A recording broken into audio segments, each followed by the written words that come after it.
Hey guys, what's up? It's Maggie. Welcome back to another thrift video. We're in a new location today. I cannot be consistent about where I'm filming because I do too many different things that there's no good one setup.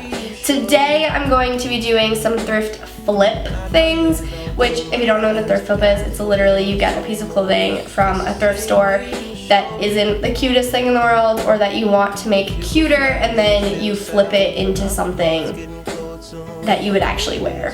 So today I'm going to be flipping 4 different pieces and I'm going to walk you through the DIY process as I do it.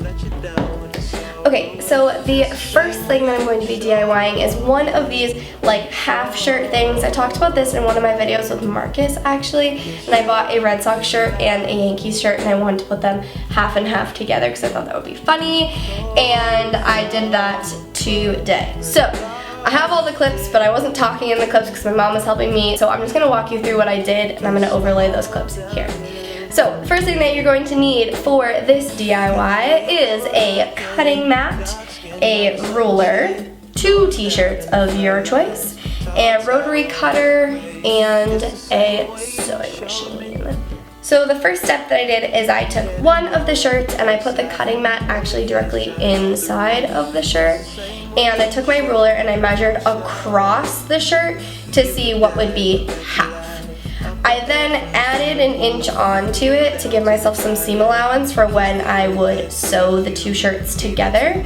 So instead of cutting it exactly half, I cut an inch more than half. It's super important to make sure that you decide which side you want of each shirt, because for the Yankees shirt and the Red Sox shirt, the Yankees logo was only on one side, so I knew that I had to use that side of the shirt, meaning that I would have to use the opposite side of the Red Sox shirt. So then I took my rotary cutter and I cut directly down the middle of the shirt with that extra inch added onto the side. Then I taped off the top part, so that it taped it to the cutting board so that it would stay, and flipped over the shirt and did the same thing onto the back side. And then I did the same thing for the Red Sox shirt, and I laid them together, and then this is where the sewing came in. So my mom is like pro sewer, shut up my mom. So I cannot sew for my life. I can sew better now that I've done it a couple times. And pretty much what you do is you put the 2 shirts together and then we set the sew. I'm not gonna have this be a tutorial on how to sew the freaking shirt. You just have to sew them together. So we sewed the 2 shirts together down that center with the extra inch allowed there for the seam allowance, and then we put it together and it looks like this. Nod my head, don't close my eyes, halfway on a slow move. It's the same way you showed me. If you could fly, then you'd feel south. So that is the first DIY. Let's move on to the second one. Okay, so the next DIY that we're going to do is actually super simple. I've seen many people make tube tops like this, so this definitely isn't my idea, but there is a super simple way that you can make a tube top without sewing. So I'm gonna do that because, you know, sewing is not my favorite thing in the world. So I'm just gonna take this plain yellow t-shirt. It really doesn't look like anything on. So I'm going to turn this into a tube top, and I think it's going to be super cute.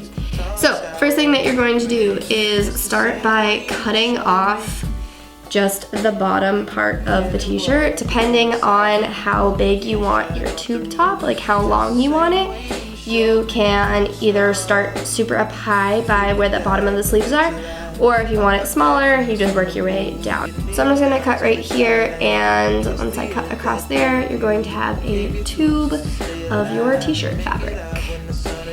Then I'm going to flip it over onto the back, which doesn't really matter which side's the back, but I'm going to then cut down the middle of the tube of fabric and then open it up so that I have a long rectangle. This is kind of annoying because there's no inseams in this t-shirt. Usually what I'll do is go by the inseams and then do the cutting to the seams. But this shirt does not have that, so I'm just going to see where the fold marks are from when I had it folded in half. And then I'm going to cut 2 triangles, just like this, on both sides. Do that to the other side. And then that is your tube top. So pretty much what you're going to do when you put it on is just tie the top 2 triangles together and the bottom 2 triangles together. This is life immortality. And that is that DIY. Let's move on to the next one. So the next DIY that we're going to do is with this red t-shirt. Again, just a plain red t-shirt. However, this one is by the brand St. John's Bay. It's a men's t-shirt and it has a little pocket in the front. This brand always has like super high quality clothing pieces. So this shirt is really thick and nice and soft. So we're going to put something onto the little pocket here to make it not just a plain basic men's red t-shirt with a pocket. If you have watched more of my videos in the past, you will know that I love the brand Comme des Garçons with the little logo. I'll put it right here with the heart with the eyes, and I think it's super, super cute. However, the traditional logo of Comme des Garçons is red. So I'm obviously not going to put a red Comme des Garçons logo on a red t-shirt because that wouldn't make sense. So they also have a perfume called Black, and on the perfume bottle on some of them, I don't know if it's perfume or cologne, so don't quote me on this, but they have a fragrance and it's called Black, and on some of the fragrance bottles they have a black Comme des Garçons logo, which is literally just a black heart with eyes. Again, put a picture right here. So I decided it would be kind of cute, since their colors are red anyways, to put the black Comme des Garçons heart logo on this red shirt pocket. So I'm just going to be using my black acrylic paint and my white acrylic paint. You can sketch it first if you want with pencil. I'm gonna kind of just freehand it. I have painted this logo before on the back of a jean jacket, so I know what I'm doing and it's not the most difficult thing to draw. And then I'm going to let that dry, and I'm going to look into this and I'm gonna put it on the screen. Hey guys, first of all, spoiler alert, welcome to her. So I was gonna say I was gonna look into this, and pretty much what I was gonna say is you can heat set acrylic paint on like fabric. So once you're done painting, you let it dry for 24 hours. You can heat set it with an iron. So I just put like a paper towel over the heart on the shirt and then set it to the cotton setting and then went over it for 30 seconds and then took it off. I haven't washed the shirt yet after painting it, but once you heat set it, it's supposed to be machine washable. So that was what I was gonna put in here, and I looked into it, and yes, you should heat set it if you would like to wash the clothing, which you should after you paint it. Give me some sweet, which I might like immortality. This is life immortality.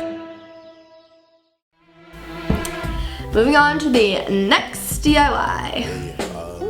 Okay, and the last DIY that we're going to be doing today is with this massive, super long jean shirt. It says National Envelope on the sleeve, so I don't know if that's like a company and then this was like part of like their uniform. I don't know what it is. I just thought it was really cute because I was picturing it on me with like a belt and wearing it as a dress with like some kind of like cute little like either bralette or something like underneath. I thought that would be super cute.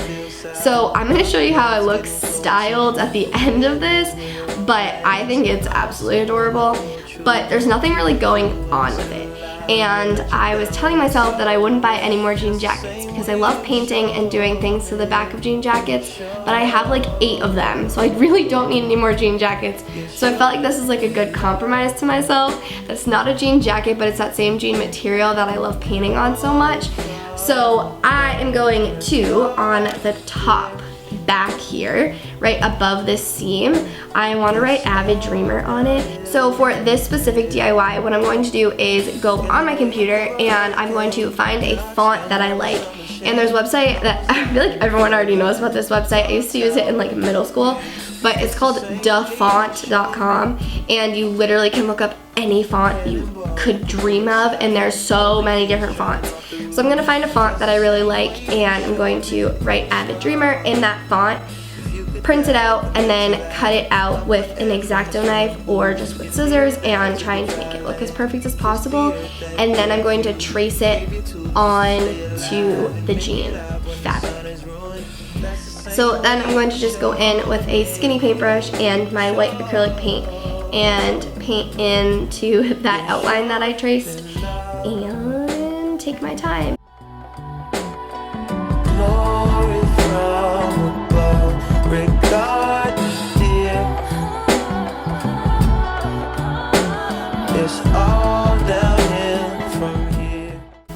So that is this DIY.